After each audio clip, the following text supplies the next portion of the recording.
Baik. Bila Allah memperjalankan hamba dia yang bernama Muhammad pada waktu malam minal masjidil harami ilal masjidil aqsa. Kita sebut tadi ada konteks orang. Ada konteks masa dan waktu dan ada konteks ruang. Space kita panggilkan. Baik. Sekarang ni kita mengembalikan benda ni kepada apa yang disebut oleh imam-imam. Bila lihat kepada peristiwa Isra' dan Mi'raj, Nabi daripada nak berjalan tu, benda ni berlaku start di mana? Masjidil Haram. Waktu malam tu Nabi ditemani oleh dua orang. Nabi ditemani oleh siapa? Sebelum Jibril dengan Mikail datang. Siapa yang berada bersebelahan dan berdekatan dengan Nabi? Siapa dah? Bapa saudara dia Hamzah dengan adik-beradik Saidina Ali, Ja'far bin Abi Talib. Dua orang ni yang teman Nabi. Tidur pada masa tu betul-betul tidur atau tidur-tidur ayam, wallahu alam lah. Jibril datang, Mikail datang. Walaupun ada riwayat lain yang mengatakan bukan Jibril dan Mikail, tapi Jibril dan Israfil. Tapi yang masyhur Jibril dan Mikail. Bila mari, dada Nabi dibelah. Dan pembelahan dada Nabi sewaktu peristiwa Isra' Mi'raj ni kali pertama atau kali kedua dah? Kali kedua. Waktu pertama umur 4 tahun di perkampungan Bani Sa'ad. Perkampungan Bani Sa'ad sewaktu dia berada dalam jagaan ibu susuan dia Halimatun Sa'diyah, atau nama sebenarnya Halimatun binti Abi Zuad. Halimah Sa'diyah. Sa'diyah tu lakab nasab kerana dia dari perkampungan Bani Sa'ad tu. Bukan nama dia Sa'diyah tu. Bukan nama dia Sa'diyah. Sa'diyah tu nama pelakon veteran kita. Isteri siapa? Siapa suami Sa'diyah? Ahmad Daud, yes. Bapa kepada Oci Ahmad Daud kan? Betul lah tu. Baik. Ni kali kedua. Ambil, apa yang dia ambil? Dibelah tu, apa yang dikeluarkan? Simbolik lah, hati dah. Kita panggil jantung, gedegak, simbolik. Tapi hak sebenarnya, hati ni peranan. Sebab ini adalah tempat tumpuan sebenar Allah Subhanahu Wa Ta'ala. Tapi hari ini, ramai tak guna hati dia. Ramai tak guna jiwa, ramai tak guna perasaan. Terutama bila berurusan dengan konteks agama, ramai nak berurusan dengan apa? Ramai nak berurusan dengan kepala otak dia. Kalau kepala otak lagi penting, dia tak belah sini. Dia belah sini. Zeng, ambil otak tu. Cuci otak tu, basuh otak tu, betul. Otak akal tu sebagai pemandu saja. Sebagai pemandu untuk membezakan. Baik, sekarang tumpuan di sini. Ingat, tumpuan Allah di sini. Pembersihan hati. Basuh dengan air zam-zam, diisi dengan 3 benda. Iman, ilmu, hikmah. Baik. Bila diisi dengan iman, ilmu dan hikmah, tuan-tuan, itulah juga yang patut kita lakukan pada hari ini. Maksud hak patut tu, isi 3 tu, jangan pula, aku macam mana nak suruh Jibril turun, aku nak pergi meniarap di situ, telentang, bedah. Hak bedah tu tak payah suruh Jibril lah. Faham tak? Hak nak suruhnya, isi 3 benda tadi. Hari ini hati kita ni nak kepada iman, hati kita ni nak kepada ilmu, hati kita ni nak kepada hikmah. Iman saja tanpa ilmu dan hikmah tak cukup. Iman saja dengan ilmu tanpa hikmah tak cukup. Dia nak ada iman, ada ilmu, ada hikmah. Sebab ketiga elemen inilah yang Rasulullah terapkan pada sahabat, sebagaimana kita sebut di awal tadi, berjaya membangun dan membina ketamadunan dan peradaban manusia dalam sejarah. Sebab apa boleh bangkit? Ada iman yang kuat. Sebab apa boleh bangkit? Ilmu yang mantap. Sebab apa boleh bangkit? Hikmah yang mampan.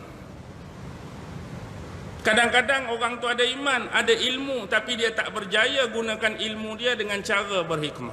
Dia ada ilmu, tapi bila ilmu tak diguna dengan cara hikmah, dia tak capai maksud, dia tak capai tujuan. Sebab tu dalam dakwah pun Nabi suruh, ud'u ila sabili rabbika bil hikmah. Maksudnya bila Allah suruh kita berdakwah tu confirm orang tu ada ilmu, orang tu ada benda yang dia nak kongsi, yang dia nak bagi tahu, yang dia nak ceramahkan. Tapi kalau bukan dengan jalan hikmah, memang fail. Hikmah tu, payah hikmah ni. Baik. 3 benda ni bila selesai, sebelum naik Burak, apa perintah Jibril pada Rasulullah? Rasulullah diperintahkan untuk ke perigi Zamzam untuk berwuduk, ambil wuduk dulu, menyucikan diri. Ambil wuduk baru naik Burak. Baik. Bila kembali kepada persoalan wuduk, bentuk penyucian. Kita hari ini kalau dalam kitab lama-lama wuduk dia sebut sebagai angkat apa? Angkat hadas. Angkat satu hal, hadas satu hal. Angkat lagu mana? Macam kita sebut aku naik saksi, naik atas apa? Kan kita selalu kan? Bila nak mengucap 2 kalimah syahadah, aku naik saksi, kita terjemah dah. Naik atas apa sebenarnya?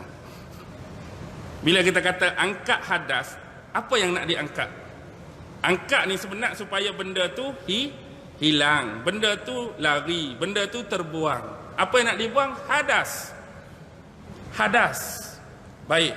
Kalau betul wuduk ni nak menyucikan, baik basuh anggota wuduk saja ke baik basuh semua? Kalau betul nak menyuci, baik basuh semua kan, senang kan? Tapi kenapa anggota wuduk tertentu? Baik. Bila kita sebut satu benda, anggota wuduk yang selalu dan diwajibkan kita basuh, itulah tempat punca hadas-hadas. Jadi hadas-hadas ni melalui wuduk nak diangkat. Sebagai contoh, kenapa kita perlu berwuduk setiap masa? Kita pagi esok semayang subuh, Assalamualaikum, Assalamualaikum, habis wirid ramai-ramai, berdoa, keluar pula tak balik rumah. Biasa hari cuti duduk mana? Minum kopi tu. Duduk pula kedai kopi. Bila duduk kedai kopi, biasanya orang ni menyembang pasal diri dia ke menyembang pasal diri orang lain? Aku boring dah setiap kali main kedai kopi cerita orang. Hari ni aku nak cerita diri aku sendiri. Tak ada dah. Hang kena dengar cerita diri aku sendiri. Tak ada orang nak cerita. Cerita orang je hak keluar. Bila cerita orang, dia boleh jatuh 2 benda. Kadang-kadang hak betul tu kita panggil mengumpat. Hak tak betul dia jatuh fitnah. Benda ni dah jadi kebiasaan walaupun kita tahu dan kita sedar. Yang ni lah menyebabkan hadas. Hadas ni keluar daripada mulut. Kadang-kadang waiter tadi lambat. Allah, 15 minit takkan ayak kopi segelas tak siap lagi. Kom marah. Lepas tu lalu kucing sikit, sepak kucing, lambat ayak ni. Jadi macam-macam. Dalam otak fikir macam-macam, telinga dengar macam-macam, mulut kata macam-macam, tangan duk tepuk, kaki duk sepak, inilah hadas. Bila ni hadas, kita ambil wuduk tu untuk angkat hadas, nak hilang benda ni. Apa dia? Dosa-dosa yang kita buat tadi, dosa ni tak nampak. Dia memang berdosa, tapi dia tak nampak dengan mata kasar benda yang kita buat tadi. Sebab tu bila nak masuk semayang zuhur, basuh sekali lagi anggota tadi. Why? Sebab dari anggota tadilah keluarnya benda-benda maksiat, benda-benda dosa tadi.